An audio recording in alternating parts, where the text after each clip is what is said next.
منا کی وادی کے اندر کائنات کا ایک انوکھا باب رقم ہوتا ہے. یہ بھی امتحان ہے حضرت ابراہیم خلیل اللہ کا. اس خاندان نے قدم قدم پہ امتحان دیے.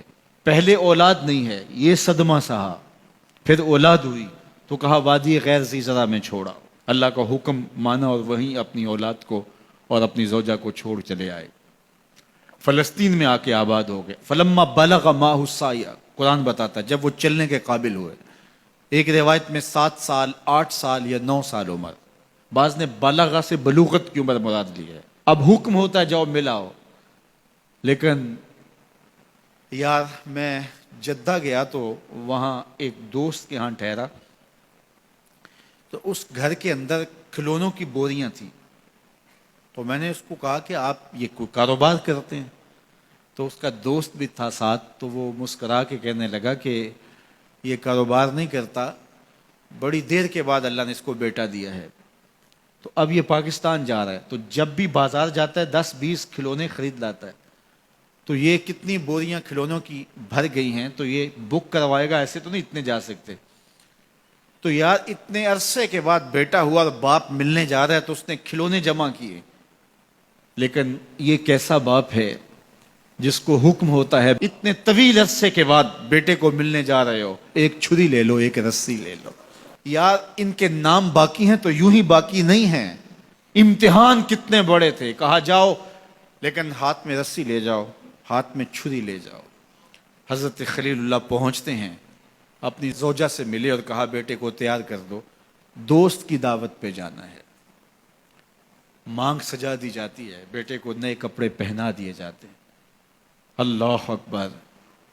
بیٹے کو لے کر نکلے. یار بیٹا ان فوان شباب میں ہو، چڑھتی جوانی ہو تو باپ دیکھ کر کے کتنا خوش ہوتا ہے. اور پھر اس کا بیٹا بھی اکلوتا ہو اور بیٹا بھی بڑھاپے کا سہارا ہو، عصائے پیری ہو، رب سے مانگ مانگ کے لیا ہو. اور پھر بیٹا بھی وہ جس کی پیشانی میں محمد کا نور چمک رہا ہے. ایسا بیٹا تو چہرے کی بلائیں لینے کو جی چاہتا ہے. لیکن حضرت خلیل اللہ اللہ کے حکم پہ اس بیٹے کو ذبح کرنے کے لیے ہاتھ میں چھری اور رسی دبائے منا کی وادی کی طرف بڑھ رہے ہیں. شیطان نے سمجھا کہ اس سے نازک مرحلہ اس خاندان پہ نہیں آ سکتا. حضرت حاجرہ کے پاس پہنچا. پتہ ہے شہزادے کدھر گئے ہیں؟ کہا ان کے باپ لے گئے ہیں دوست سے ملاقات کروانے کے لیے. کہا نہیں، وہ ان کو ذبح کرنا چاہتے ہیں. کہا سوچ کے بات کر. وہ باپ ہے ذبح کرے گا؟ کبھی باپ بھی بیٹے کو ذبح کرتا ہے اور بے قصور ذبح کرے گا؟ میں جانتی ہوں کتنی آہ سحرگاہی کا نتیجہ ہے وہ بیٹا. اللہ سے کتنی رو رو کے دعائیں مانگی اور وہ فرزند ملا. کہا وہ اللہ کا حکم سمجھتے ہیں. تو حضرت حاجرہ نے کہا ظالم تو کہیں شیطان تو نہیں؟ اگر رب کا حکم ہے میری گود میں ایک اسماعیل ہے، کاش 1000 اسماعیل ہوتا، راہ خدا میں قربان کر دیتی. اسماعیل علیہ السلام کے پاس شیطان پہنچ رہا. اسماعیل پتہ ہے تیرے باپ تمہیں کدھر لے جا رہے ہیں؟ کہا کہ کدھر؟ کہا کہ وہ ذبح کرنے لے جا رہے ہیں. کہا تم سوچ کے بات کرو. ان کی آنکھوں کی چمک نہیں دیکھی؟ میری طرف دیکھتے ہیں تو لگتا ہے کہ ان کی آنکھوں سے شہد ٹپکتا ہے اور وہ مجھے ذبح کر دیں گے. کہا اللہ کا حکم سمجھتے ہیں. کہا اچھا. کہا ہاں. کہا اسماعیل کے وجود میں ایک جان ہے، کاش میرے ایک بال میں جان ہوتی اور راہ خدا میں قربان کر دیتا. ابراہیم علیہ السلام کے پاس شیطان پہنچ کے بولتا ہے ابراہیم اللہ کو راضی کرنے کے اور تھوڑے طریقے ہیں، ضرور بیٹے کو ذبح کرنا ہے. تو وہ بھی کنکر اٹھا کے مارتے ہیں اور شیطان کو راستے سے ہٹا کے منزل کی طرف بڑھتے ہیں. قرآن نے وہ سارا منظر بیان کیا ہے. فلما بلغ ماہ السعی، باپ بیٹے کے پاس آیا اور کہا بیٹا میں نے خواب دیکھا ہے کہ میں تجھے ذبح کر رہا ہوں. فانظر ماذا تری، بتا تیری رائے کیا ہے. بیٹے پر سختہ طاری ہو جاتا، آنکھیں پھٹی کی پھٹی رہ جاتی. باپ کیا بول رہا ہے؟ لیکن یہ فیضان نظر تھا یا کہ مکتب کی کرامت تھی. سکھائے کس نے اسماعیل کو آداب فرزند. اللہ اکبر. فرزند ہو تو اسماعیل ذبیح اللہ جیسا. فانظر ماذا تری، بتا تیری رائے کیا ہے. بیٹا خاموشی اختیار کر لیتا. السکوت من الرضا، تو سکوت بھی رضا سے ہے، اس کی خاموشی بھی رضا مانی جاتی. اور جب اس طرح کی سراسیمگی کی کیفیت ہو تو خاموشی ہی رضا ہوتی ہے. بیٹا کہتا ٹھیک ہے آپ ذبح کر لیجئے. یہ بھی امتثال امر ہوتا، لیکن بیٹے نے 2 قدم بڑھ کے بات کی. بیٹے نے کہا یا ابا تفعل ما تؤمر ستجدنی انشاءاللہ من الصابرین. ابا جان ذبح کیا ہے، جو کرنا ہے کیجئے. یہ نہیں کہا یا ابا تذبح، ہاں ابا جی ذبح کر لیجئے. ذبح کا جواب ذبح سے نہیں دیا، بلکہ کہا یا ابا تفعل، اے ابا جان کیجئے ما تؤمر، جو بھی حکم ہو. ذبح کیا، جو بھی کرنا ہے کیجئے. رہی بات میری، یہ کام آسان تو نہیں، لیکن میرے اللہ نے چاہا تو صبر کر کے دکھاؤں گا. منا کی وادی ہے، باپ اور بیٹے دونوں نے طے کر لیا. باپ ذبح کرنے پہ راضی ہے، بیٹا ذبح ہونے پہ راضی ہے. یار اسلام من مانی کا نام نہیں ہے، اپنے خواہشات کو پورا کرنے کا نام اسلام نہیں ہے، اپنے آپ کو مالک کے سپرد کر دینے کا نام ایمان ہے. اس کا نام اسلام ہے. یہاں دیکھیے فلما اسلما، جب دونوں نے طے کر لیا، دونوں راضی ہو گئے. باپ ذبح کرنے پہ راضی ہو گیا، بیٹا ذبح ہونے پہ راضی ہو گیا. وَتَلَّهُ لِلْجَبِينِ، اور باپ نے بیٹے کو پیشانی کے بل لٹایا. قرآن نے وہ سارا منظر بیان کیا ہے. اس پر مفسرین کے 2 قول ہیں. ایک یہ کہ الٹا لٹایا تاکہ کفا سے ذبح کروں، گردن کے پچھلے حصے پر چھری رکھ کے ذبح کروں گا، منمونا چہرہ میری آنکھوں کے سامنے نہ ہو اور میرے دل کے اندر کوئی جذبہ رحم نہ جاگے جس سے اللہ کے حکم کی تعمیل میں دیر ہو جائے. اور دوسرا معنی یہ کیا کہ آپ جانور قربانی کے لیے جو ذبح کرتے ہیں تو اس کی گردن کو بل دے کے اس کی پیشانی کو زمین پہ لگا دیتے ہیں تاکہ یہ رگیں تن جائیں اور ذبح کرنے میں آسانی ہو. حضرت اسماعیل کی معصوم گردن کو بل دے کر کے ان کی پیشانی پتھر کے ساتھ جوڑی گئی. وَتَلَّهُ لِلْجَبِينِ، پیشانی کے بل یوں لٹایا گیا کہ گردن کھل جائے اور بیٹے کو ذبح کرنا آسان ہو. آنکھوں پہ پٹی باندھ لی کہ یہ منظر تو دیکھا نہیں جا سکے گا، اللہ کے حکم کی تعمیل بھی بہر صورت کرنی ہے. سعادت مند بیٹا بولتا ابا جان مجھے رسیوں سے جکڑ لیجئے، کہیں ایسا نہ ہو کہ میں تڑپوں اور اللہ کا حکم پورا کرنے میں آپ کو دیر ہو جائے. باپ بیٹے کو رسیوں سے جکڑ لیتا ہے، ہاتھ میں چھری پکڑی ہے، ذبح کرنے لگتے ہیں تو بیٹا بولتا ہے ابا جان رسیاں کھول دیجئے. کیوں؟ آپ کا منصوبہ، آپ کا پروگرام تبدیل ہو گیا. کہا نہیں.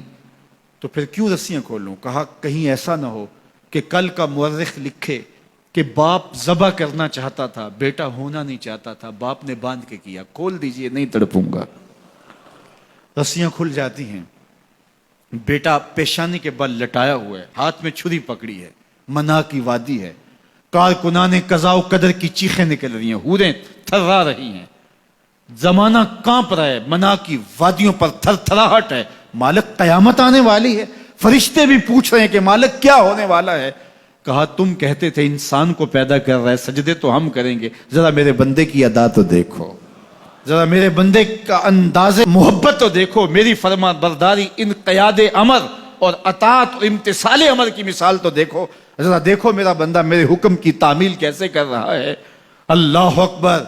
کائنات آنکھیں جھپک رہی ہے، سورج منہ چھپا رہا ہے کہ یہ منظر دیکھا نہیں جا رہا، اور منا کی وادی تھر تھر کانپ رہی ہے کہ ایک بوڑھا باپ ہاتھ میں چھری پکڑے اپنے نونہال فرزند کو ذبح کرنا چاہ رہا ہے. عجیب منظر ہے کائنات کے اندر.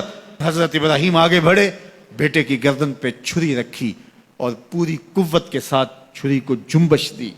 اللہ اکبر. لیکن ایک بال بھی نہیں کٹا. پاس پڑے پتھر پر چھری کو مارا. لما تقطع یا سکین، چھری کاٹتی کیوں نہیں؟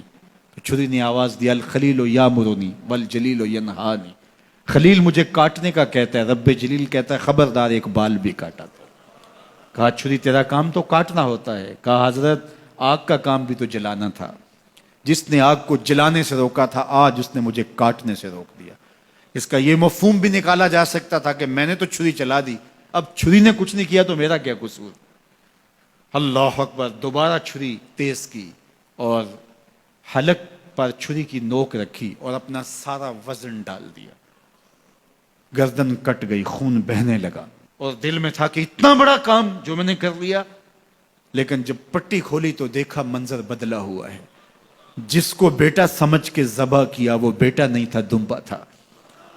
اور جبریل امین پاس کھڑے ہیں اور اسماعیل مسکرا رہے ہیں. بے ساختہ زبان سے نکلا اللہ اکبر. تو حضرت اسماعیل بولے لا الہ الا اللہ واللہ اکبر. جبریل بولے اللہ اکبر وللہ الحمد۔ اب یقین تھا کہ یہ سارا اہتمام ادھر سے، جبریل کا آنا اور دمبا پڑا ہے اور ذبح پڑا ہے اور جبریل امین موجود ہیں تو یہ یہی لے کر آئے ہوں گے، اور بیٹا مسکرا رہا ہے۔ یہ سارا منظر، یہ قرینہ حالیہ بتا رہا تھا کہ یہ سارا الوہی اہتمام ہے، رب نے قربانی قبول کر لی۔ لیکن صرف اتنا ہی نہیں ہوا کہ یہ قرینہ حالیہ آپ کو یقین دلاتا، بلکہ منا کی وادی چمکنے لگی اور وہی کے اجالوں سے پوری وادی روشن ہو گئی، اور آواز آنے لگی وَنَادَيْنَاهُ يَا إِبْرَاهِيمُ قَدْ صَدَّقْتَ الرُّؤْيَا إِنَّا كَذَلِكَ نَجْزِي الْمُحْسِنِينَ۔ یہ منظر دیکھا تو ابراہیم ابھی کوئی سوال کرتے، کسی سے پوچھتے کہ یہ کیا ہوا، اتنے میں وہی نازل ہوئی، اے ابراہیم تو نے واقعی خواب پورا کر دکھایا، انا کذالک نجزی المحسنین، ہم اپنے بندوں کو یوں ہی صلہ دیا کرتے ہیں۔ تیرے بیٹے کو ذبح نہیں کروانا تھا تیرے ہاتھوں سے، ہم نے تیرا امتحان لینا تھا، بس ابراہیم تیرا امتحان پورا ہو گیا، ہم نے تیری سنت کو اب قیامت تک کے لیے باقی رکھا، قیامت تک کے لیے باقی رکھا۔ اور پھر خود میرا رب کہتا ہے سلام علی ابراہیم، ابراہیم تیرے اوپر سلام ہو۔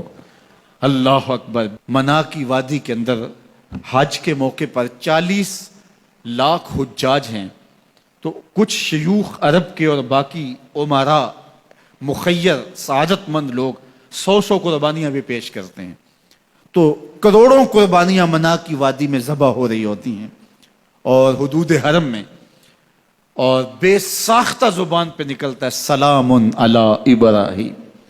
ہر سال یہ شور و غوغا ہوتا ہے کہ اس مرتبہ قربانی بہت مہنگی ہے، شاید زیادہ لوگ قربانی نہیں کر پائیں گے، لیکن جو ہی موسم قربانی کا آتا ہے گلیوں اور بازاروں کے اندر جانور گھوم رہے ہوتے ہیں اور ان کو دیکھ کے بے ساختہ زبان پہ آتا ہے سلام علی ابراہیم، ابراہیم تیرے اوپر سلام۔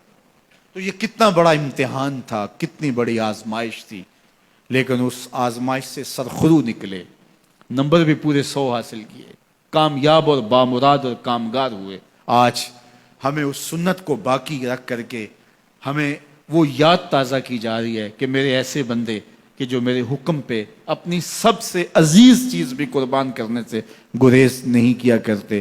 ہمارے ایک بزرگ فرمایا کرتے تھے کہ ہر بندے کا ایک اسماعیل ہوتا ہے، جب تک وہ اپنے اسماعیل کی گردن پہ چھری نہیں رکھتا رب کا قرب نصیب نہیں ہوتا۔ تو جو تمہاری محبوب چیز ہے اس کو راہ خدا میں جب تک قربان کرنے کا جذبہ نہیں پاؤ گے، تب تک تمہیں وہ منزل نصیب سعادت کی نہیں ہوگی۔